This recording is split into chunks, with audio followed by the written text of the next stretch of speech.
Time for what? Time for what? Experience in college. Time for reinforcement. Time for liftoff! Nothing is impossible unless you think it is impossible.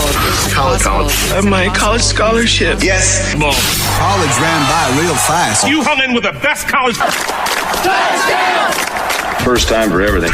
Well, what are you waiting for? What are you waiting for? Let's do this thing. Genius, let's do this thing! My name is Miss Withers, and I am one of the college counselors at SI. Today, we are going to discuss the essay, the Common App essay, the personal statement, and what are they really looking for? And today, I have with us two amazing representatives, John Rice from University of San Francisco, and we have Jesus Ramirez from University of Vermont. I'm going to pass it on to John Rice with University of San Francisco. One of the directors of undergraduate admission at the University of San Francisco, where I've been for about 7.5 years. Importantly for y'all, I also work as the San Francisco Territory Manager, which means that anyone that applies to USF from the city of San Francisco, I work with them and work with their students and families. I also serve as one of the leads of our admission committee. So I've spent the last couple months, as Jesus has, reading applications, and we're getting ready to make our final decisions in the coming weeks. And I'll do my more in-depth institutional overview in a little bit. Thanks, John. And my name is Jesus Ramirez. I'm a regional associate director for the Office of Admissions at the University of Vermont. I do work remotely, so I'm based in Southern California, so we're in the same time zone. I've been with the University of Vermont for about 4 years, working remotely. So I manage the entire West Coast. So any student from California, Hawaii, and Latin America for international students, I get to work with them. I get to travel up and down the state of California, the Pacific Northwest, and represent the University of Vermont, work with students and families in making that transition from going to high school in the West Coast to possibly going to school at a whole different environment.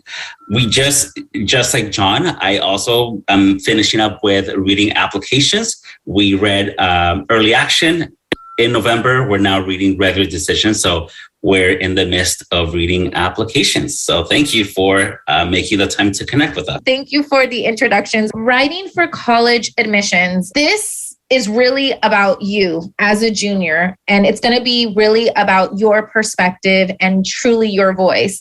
As much as you may love your mom or your grandma or your best friend, this is not about them. This is about what you want to share with these universities about who you are, whether it's as a person, as a student, as a son, as a sibling. So the focus should really be on you. And the more you know yourself as an individual and you know what your weaknesses are and what your strengths are, will be the most beneficial when you're really your true authentic self, not trying to think of like, okay, what should I tell them? What do they want to hear? But more so like, okay, what do I really want to share that's special and unique about me, about Ashley? What makes me separate and different from everybody else? All of you are in the process of looking at your schedule for next year, for senior year, and your GPA is kind of set right now. You know, if you have a 3.8, it's pretty much going to maintain that way, hopefully, and it's not going to move much. But what can move and change is your narrative, and know that you have 100% control of this part of the essay. Like, again, with your transcript, what you've completed freshman, sophomore, junior, we can't necessarily change. But what you can create is a voice for yourself when it comes to writing the college admissions essay. Again, crafting your voice. This is the time to share anything really about who you are. And with the Common App essay, once you meet with your college counselor, you will know that there are different topics and different areas and subjects that you can actually discuss, in addition to writing supplements, which I'm sure John and Jesus will share as well. But this is your unique opportunity. Not every single school offers interviews. So remember that your application is really a snapshot of who you are, and you want to share that information to these universities. Focus on the why, not necessarily the how. Like, your perspective matters. We're all different. We all come from different backgrounds, different cultures. Some people were our first generation college bound. Some of your families immigrated from here. You have your story. Be proud of your story. university. Be proud of your name. Be proud of who you are. And this is the time to share that perspective. And then proofreading. This is really, really important. You're always welcome to have your college counselor proofread it, or maybe an English teacher. But we always try to encourage you to not have more than 2 editors, because a lot of times you'll end up, the narrative may shift, right? Your mom may say, hey, you should write about this. And then your teacher will say, hey, no, what about this? And then, your counselor saying, but what about this? And then you're forgetting what you actually really wanted to share. So remember that it's really like, try to be true to yourself and say like, this is what I'm open to sharing. This is what I want these universities to know who I am. So proofreading, I would say, again, limit that to maybe about 2 editors. These are just possible themes, okay? This is nothing that you are required to write about, but these are just things you can consider. One of them could be a problem to solve or making your mark in a situation. Some of them could be quirks. I know Mr. Lorenzo last year, he mentioned in one of the X periods that he read an essay regarding a student who talked about her quirks of being a tall woman. And so what it was like trying to dance or trying to get on an airplane. So again, if you have like a quirk and you're figuring out how to like navigate it, again, be your true authentic self and you can share that. You can also talk about resilience and challenges. And I think we'll talk a little bit about what that actually looks like when it comes to a challenge, talking about it. Or you can discuss your talents and hobbies, teachable moments, lessons learned. You can share at a time that you failed. It's okay. Trust me, we're all human. I have failed multiple times. I actually failed my driver's license 3 times when I was 16. And I literally thought it was the end of the world. I was crying. I was hysterical. And now I'm like, I remember my parents said, that is not a big deal. But at the age of 16, I thought it was like the worst thing ever. But, I'm a great driver now, right? So it doesn't matter. I've been driving for a very long time. So those like teachable moments that you may think are the worst in the world or a time that you failed can be a teachable moment or a lesson learned. Like, what did you learn about yourself or about your character? It could be curiosities, a subject that just completely fascinates you, or an idea or a topic that you just are so, enamored with that you want to do research on and you're just like truly interested in. Again, these are definitely possible themes. Topics to reconsider. And of course, it's not necessarily like you cannot write about these at all. These are X's, no way. Don't think that. But again, as John and Jesus may emphasize, that some of these topics are very like repetitive and they want to know something maybe a little bit more from you. That championship moment, obviously there's a lot of athletes in high school or that sports team, personal essay, death or injuries. Many, many students get concussions or break something. Those are some things that you may want to reconsider. Community service experience or vacations.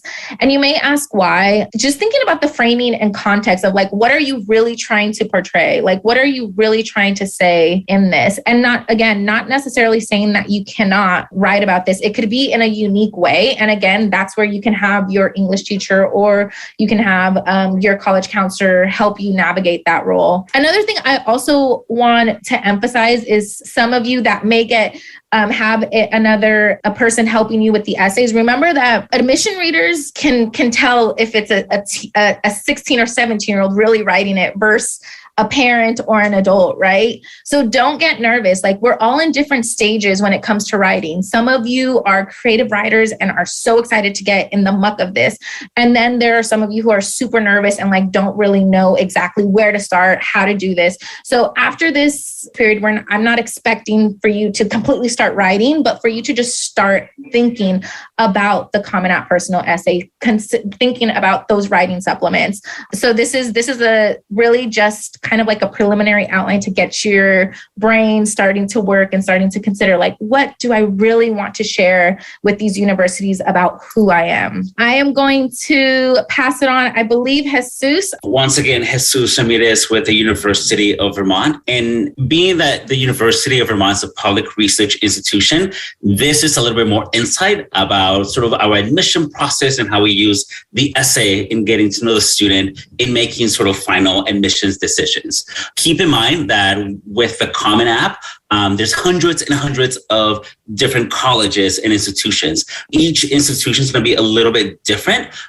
So definitely as you're building your list, get to know the schools, their admission process. That way you could formulate a strong essay with your application. We do use the holistic approach for all different majors. So regardless of the school, the major, we're going to use the holistic approach. We're first going to make sure that you meet the minimum admissions requirements, then that you meet the college-specific requirements. We'll get to know you through the application process where tests optional. So the essay really comes important when we're getting to know the student. For example, this past year, our early action applications went up by about 30%. We got close to 20,000 applications than the year before, which was great for us. However, it made the admissions process a little bit more competitive, but it also, we had to learn more about the student to see how interested the student was in the University of Vermont. And so through the essay, we were able to learn more about the student's interests, their challenges, their sort of personal, educational trajectory, and see if UVM was a really good fit. You'll find that some schools might have optional essays or supplements in addition to the Common App. At UVM, we do have an optional essay, and you'll find that other schools might have supplements or additional questions that they want you to answer. Some of them are mandatory, some of them are optional. At UVM, we're optional. So I tell students, if UVM is on your top 5, definitely submit an optional essay because that's going to show your interest a little bit stronger. So through this optional essay, you can tell us which Ben & Jerry's flavor best represents your personality, or perhaps an experiential learning experience that you had. So there's different topics. You select one topic and then you answer the optional essay, or you can just tell us these are the reasons why I'm interested in the University of Vermont. With the Common Application, there is a section that talks or that you can use for community disruption. So for example, here in California with the fire season, we've seen that students use that to talk about that challenge. With COVID, in the last couple of years, we've seen that students have used that to talk a little bit more about their students' mental health, sort of the additional family responsibilities they've been able to take, or because there's not a lot of activities they can participate, limited activities or resources.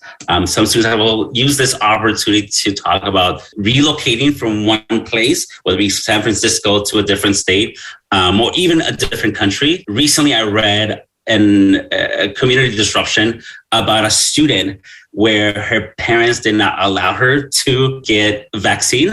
And because she wasn't vaccinated, it prevents her from participating in different activities. So this is another way for you to provide more information. So whether it be the essay, the additional optional essay, or the community disruption, there's different opportunities for you to provide more information to the admissions committee, and any information that can help us understand more about you yourself and your potential as a college student will help us and make a final admissions decision. Back to you, Ashley. Thank you. I'm going to pass it on to John. Hopefully this is coming up with my big question for you all to think about. I'll first add that what we're saying a little bit depends on the institution. At my institution at the University of San Francisco, we're a mid-selective school. We're admitting between 60 and 70% of the students that apply each year. That said, I was recently reading for a highly selective scholarship a couple of weeks ago where the acceptance rate was 5%. And so I've seen, I think there's some similarities across institutions of selectivity for how the college admission essay is used. And hopefully this will give you some tips. So just think of this question, what matters on your college application? The answer is that everything matters, but some things matter more than others. And the reason I start with this is I think that even with this session today, you may be feeling a little bit of pressure, like, oh my goodness, the college essay, what am I going to write? This is so important. And like Jesus said, what I remind you is at most institutions, even though we use the word holistic review and we say that everything matters, your academics are going to be the most important factor in your application. The reason that we spend so much time on the essay is that it's really the only piece that you can control at this point in the process. Because when you sit down to write that essay or get ready to apply to colleges, you can't go back in time and change your grades. That would be concerning if you could. You can't go back in time and change, what activities you didn't do or didn't do. You can't affect the pandemic. You can't change the family circumstance you were born into. All of that's kind of been written for you. And so this essay is the one moment where, outside of all of those statistics and involvement, you get to tell the story of you and what you want us to know. That said, about 95% of the essays we receive are extremely okay.